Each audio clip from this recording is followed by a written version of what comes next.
എൻ്റെ അന്തരാത്മാവിലേക്ക് ഒഴുകിയിറങ്ങിയ ദൈവകരുണ. ആത്മാക്കളിൽ നിന്ന് വലിയ വിശ്വാസം ദൈവം ആവശ്യപ്പെടുന്നുവെന്ന് നീ എന്നോട് പറയുന്നു. കൊള്ളാം, നിനക്ക് തന്നെ ആദ്യം ഈ വിശ്വാസം ഉണ്ടായിരിക്കട്ടെ. ഒരു വാക്കുകൂടി, ഇതെല്ലാം ശാന്തതയോടെ സ്വീകരിക്കുക. ഒരു കുമ്പസാരക്കാരൻ്റെ വാക്കുകൾ. സിസ്റ്റർ, ദൈവം നിനക്ക് വേണ്ടി വളരെ പ്രത്യേക കൃപകൾ ഒരുക്കുകയാണ്. എന്നാൽ ദൈവസന്നിധിയിൽ സ്ഫടികം പോലെ പരിശുദ്ധിയുള്ള ജീവിതം നയിക്കുവാൻ പരിശ്രമിക്കുക. മറ്റുള്ളവർ നിന്നെപ്പറ്റി എന്തും വിചാരിക്കട്ടെ, ദൈവം നിനക്ക് മതിയായവനാണ്, അവൻ മാത്രം. എൻ്റെ നോവിഷ്യറ്റിൻ്റെ അന്ത്യത്തിൽ ഒരു കുമ്പസാരക്കാരൻ, ഫാദർ തിയാഡോർ ആകാം, എന്നോട് പറഞ്ഞു, നന്മ ചെയ്ത് ജീവിക്കുക. അങ്ങനെ നിന്റെ ജീവിതത്തിൻ്റെ താളുകളിൽ എനിക്ക് ഇപ്രകാരം രേഖപ്പെടുത്താൻ സാധിക്കട്ടെ: അവൾ നന്മ ചെയ്തു ജീവിച്ചു. ദൈവം നിന്നിൽ ഇപ്രകാരം പ്രവർത്തിക്കട്ടെ. മറ്റൊരിക്കൽ ആ കുമ്പസാരക്കാരൻ എന്നോട് പറഞ്ഞു, സുവിശേഷത്തിലെ വിധവയെപ്പോലെ ദൈവസന്നിധിയിൽ വർത്തിക്കുക. ഭണ്ഡാരത്തിൽ അവളിട്ട ചില്ലിക്കാശിന് മൂല്യം കുറവായിരുന്നെങ്കിലും മറ്റുള്ളവരുടെ വലിയ സംഭാവനകളേക്കാൾ ദൈവസന്നിധിയിൽ അതിന് വലിയ മൂല്യമുണ്ടായി. മറ്റൊരവസരത്തിൽ ഇതായിരുന്നു എനിക്ക് ലഭിച്ച നിർദ്ദേശം: നിന്നെ സമീപിക്കുന്ന എല്ലാവർക്കും സന്തോഷം ഉളവാക്കാൻ തക്കവിധം പെരുമാറുക. നിന്റെ ചുറ്റും സന്തോഷം വിതയ്ക്കുക. എന്തെന്നാൽ ദൈവത്തിൽ നിന്ന് നിനക്ക് വളരെ ലഭിച്ചിട്ടുണ്ട്.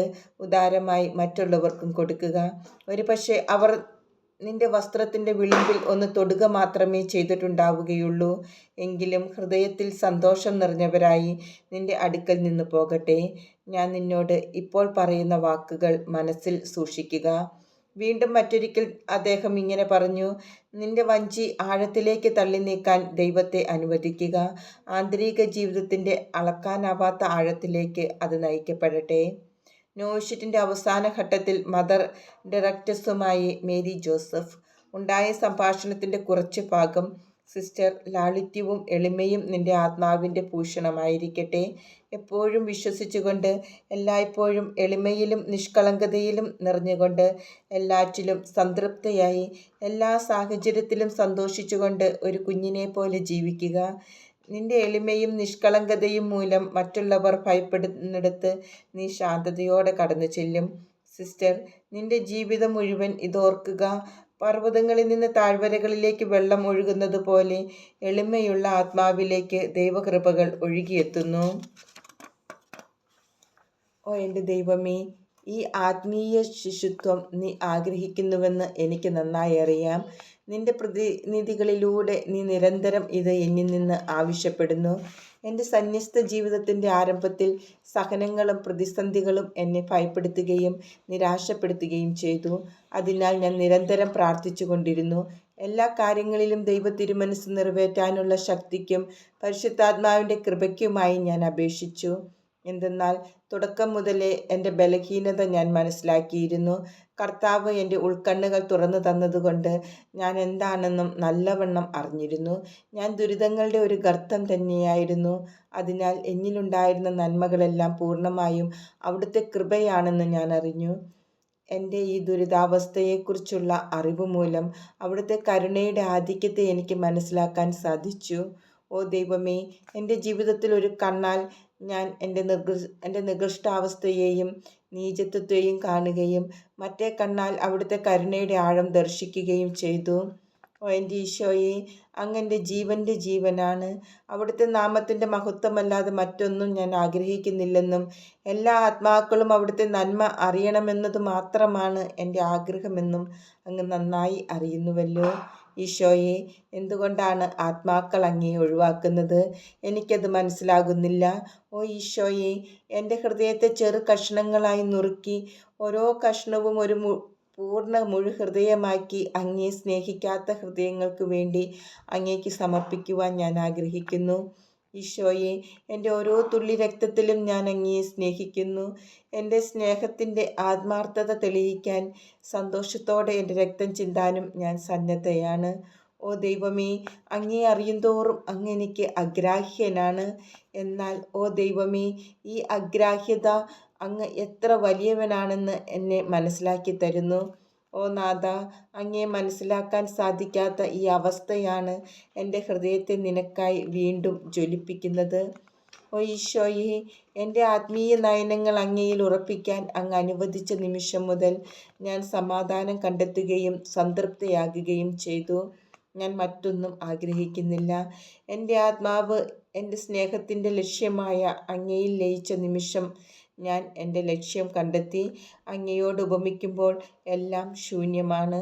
ഓ ഈശോയെ, എൻ്റെ വഴികളിൽ ഞാൻ അനുഭവിച്ച സഹനങ്ങൾ, പ്രതികൂല സാഹചര്യങ്ങൾ, എളിമപ്പെടുത്തലുകൾ, തകർച്ചകൾ, സംശയങ്ങൾ എല്ലാം അങ്ങയോടുള്ള എൻ്റെ സ്നേഹത്തിൻ്റെ അഗ്നിയെ ഉജ്ജ്വലിപ്പിക്കുന്ന ചുള്ളികളായിരുന്നു. എൻ്റെ ആഗ്രഹങ്ങൾ ഭ്രാന്തവും അപ്രാപ്യവുമാണ്. എൻ്റെ സഹനത്തെ അങ്ങയിൽ നിന്ന് മറച്ചു പിടിക്കാൻ ഞാൻ ആഗ്രഹിക്കുന്നു. എൻ്റെ പരിശ്രമങ്ങൾക്കും നല്ല പ്രവൃത്തികൾക്കും പ്രതിഫലം ലഭിക്കണമെന്ന് ഞാൻ ഒരിക്കലും ആഗ്രഹിക്കുന്നില്ല. ഈശോയെ, അങ്ങ് മാത്രമാണ് എൻ്റെ ഏക പ്രതിഫലം. എനിക്ക് അങ്ങയെ മാത്രം മതി. ഓ എൻ്റെ ഹൃദയത്തിൻ്റെ നിക്ഷേപമേ, എൻ്റെ സഹനങ്ങൾ അവഗണിച്ചുകൊണ്ട് അയൽക്കാരുടെ സഹനത്തിൽ ഹൃദയാർദ്രതയോടെ പങ്കുചേരാൻ ഞാൻ ആഗ്രഹിക്കുന്നു. ഈശോയെ, എൻ്റെ സഹനങ്ങളെപ്പറ്റി അവരോ അങ്ങ് പോലുമോ അറിയരുതെന്നാണ് എൻ്റെ ആഗ്രഹം. സഹനം ഒരു വലിയ കൃപയാണ്. സഹനത്തിലൂടെ ആത്മാവ് രക്ഷകനെ പോലെയാകും. സഹനത്തിലൂടെയാണ് സ്നേഹം സ്ഫടികമാക്കപ്പെടുന്നത്. എത്രമാത്രം സഹിക്കുന്നുവോ അത്രമാത്രം സ്നേഹം പവിത്രമാകുന്നു. ഒരു രാത്രി 2 മാസം മുമ്പ് മരിച്ച ഒരു സിസ്റ്റർ എൻ്റെ അടുത്ത് വന്നു. അവൾ 1-ാം ഗണത്തിലെ അംഗമായിരുന്നു. അവളുടെ മുഖം വികൃതമായും തീജ്വാലകളാൽ എരിയപ്പെട്ടും വളരെ പരിതാപകരമായ അവസ്ഥയിലാണ് കാണപ്പെട്ടത്. ഈ ദർശനം കുറച്ച് സമയത്തേക്ക് മാത്രമേ ഉണ്ടായിരുന്നുള്ളൂ. പിന്നീട് അവൾ അപ്രത്യക്ഷയായി. ഞാൻ ഭയന്ന് വിറച്ചു. കാരണം അവൾ നരകത്തിലാണോ ശുദ്ധീകരണാവസ്ഥയിലാണോ പീഡ സഹിക്കുന്നതെന്ന് എനിക്ക് മനസ്സിലാക്കാൻ സാധിച്ചില്ല. എന്നിരുന്നാലും ഞാൻ അവൾക്ക് വേണ്ടിയുള്ള പ്രാർത്ഥന ഇരട്ടിപ്പിച്ചു. പിറ്റേ ദിവസം അവൾ വീണ്ടും വന്നു. എന്നാൽ ഇപ്പോൾ കുറെ കൂടി പരിതാപകരമായ അവസ്ഥയിലായിരുന്നു. വളരെ നിരാശാഭരിതയായി തീവ്രമായ അഗ്നിയുടെ നടുവിൽ കാണപ്പെട്ടു.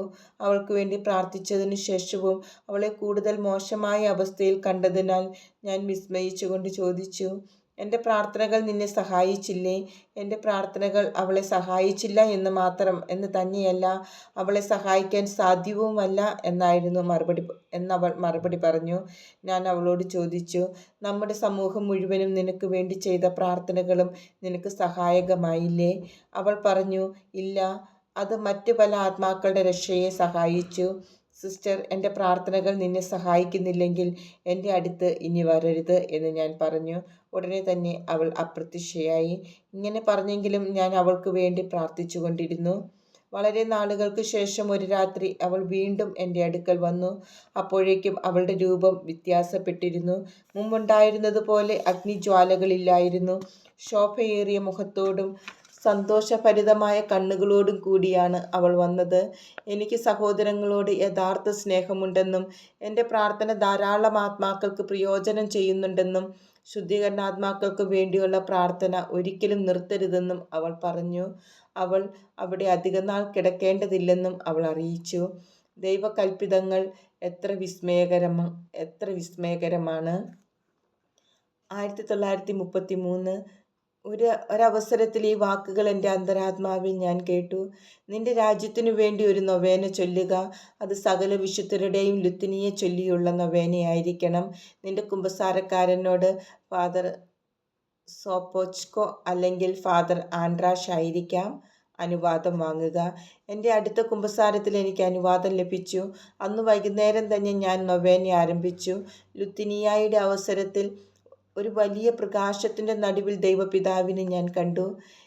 ഈ പ്രകാശത്തിനും ഭൂമിക്കും ഇടയിലായി ക്രൂശിതനായ ഈശോയെ കണ്ടു. ദൈവം ഭൂമിയിലേക്ക് നോക്കുമ്പോൾ യേശുവിൻ്റെ മുറിവുകളിലൂടെ നോക്കേണ്ടിയിരുന്നു. ഈശോയെ പ്രതിയാണ് ദൈവം ഭൂമിയെ അനുഗ്രഹിക്കുന്നതെന്ന് എനിക്ക് മനസ്സിലായി. ഓ ഈശോയെ, എനിക്കൊരു കുമ്പസാരക്കാരനെ തിരഞ്ഞെടുത്തു തന്ന അങ്ങയുടെ കരുണയെ ഓർത്ത് ഞാൻ നന്ദി പറയുന്നു. അദ്ദേഹത്തെ ഫാദർ സോപ്പോച്കോ ഞാൻ കണ്ടുമുട്ടുന്നതിന് മുമ്പായി ദർശനത്തിലൂടെ അദ്ദേഹത്തെ വെളിപ്പെടുത്തിയതിന് നന്ദി പറയുന്നു. ഫാദർ ആൻഡ്രാഷിൻ്റെ അടുക്കൽ കുമ്പസാരിക്കാൻ പോയപ്പോൾ ഈ ഉൾപ്രേരണകളിൽ നിന്ന് വിടുതൽ ലഭിക്കുമെന്ന് ഞാൻ വിചാരിച്ചു. എന്നാൽ അദ്ദേഹം അതിൽ നിന്ന് എന്നെ ഒഴിവാക്കിയില്ല. സിസ്റ്റർ, ഒരു ആത്മീയ പിതാവിന് വേണ്ടി പ്രാർത്ഥിക്കുക എന്നാണ് അദ്ദേഹം നിർദ്ദേശിച്ചത്. തീക്ഷ്ണമായ ഒരു ചെറിയ പ്രാർത്ഥനയ്ക്ക് ശേഷം ഞാൻ വീണ്ടും ഫാദർ സൊപോച്കോ ഞങ്ങളുടെ ചാപ്പലിൽ അൾത്താരയ്ക്കും കുമ്പസാരക്കൂടിനും ഇടയിൽ നിൽക്കുന്നതായി ഞാൻ കണ്ടു. ഞാനന്ന് ക്രാക്കോവിലായിരുന്നു. ഈ രണ്ട് ദർശനങ്ങളും എൻ്റെ ആത്മാവിനെ ഉണർത്തി. കാരണം ദർശനത്തിൽ കണ്ട സാഹചര്യത്തിൽ തന്നെയാണ് ഞാൻ അദ്ദേഹത്തെ കണ്ടുമുട്ടിയത്. എൻ്റെ ജൂനിയറേറ്റിൻ്റെ 3-ാം വർഷത്തിൽ വാർസോയിൽ വച്ചും ക്രാക്കോവിൽ വച്ച് രണ്ടാമതും അദ്ദേഹത്തെ കണ്ടു. ഓ ഈശോയെ, ഈ ഉപകാരത്തിന് ഞാൻ നന്ദി പറയുന്നു. മറ്റുള്ളവർ അവർക്കൊരു കുമ്പസാരക്കാരൻ, അതായത് ഒരു നേതാവ് ഇല്ലെന്ന് പറയുമ്പോൾ എനിക്ക് പേടി തോന്നാറുണ്ട്. എന്തെന്നാൽ എനിക്ക് ഈ സഹായം ഇല്ലാതിരുന്നപ്പോൾ അനുഭവിച്ച പ്രയാസങ്ങൾ ഞാൻ നന്നായി അറിയുന്നു. ഓർക്കുമ്പോൾ ഭയം തോന്നുന്നു. ഒരു ആത്മപിതാവില്ലെങ്കിൽ വഴിതെറ്റിപ്പോകാൻ എളുപ്പമാണ്. മന്ദത ബാധിച്ചതും വിരസവുമായ ജീവിതമേ, നിന്നിൽ എത്രമാത്രം നിധികൾ ഒളിഞ്ഞു കിടക്കുന്നു. വിശ്വാസത്തിൻ്റെ കണ്ണുകൊണ്ട് നോക്കുമ്പോൾ ഓരോ മണിക്കൂറും വ്യത്യസ്തമാണെന്ന് ഞാൻ മനസ്സിലാക്കുന്നു. വിരസതയും മന്ദതയും അപ്രത്യക്ഷമാകുകയും ചെയ്യുന്നു. ഈ മണിക്കൂറിൽ എന്നിലേക്ക് വർഷിക്കുന്ന കൃപകൾ അടുത്ത മണിക്കൂറിൽ ആവർത്തിക്കപ്പെടുന്നില്ല. കൃപകൾ വീണ്ടും എനിക്ക് ലഭിക്കുമായിരിക്കും, എന്നാൽ അതേ കൃപകളായിരിക്കുകയില്ല.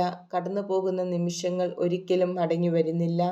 അതിൽ അടങ്ങിയിരിക്കുന്നതിന് ഒരിക്കലും മാറ്റമില്ല.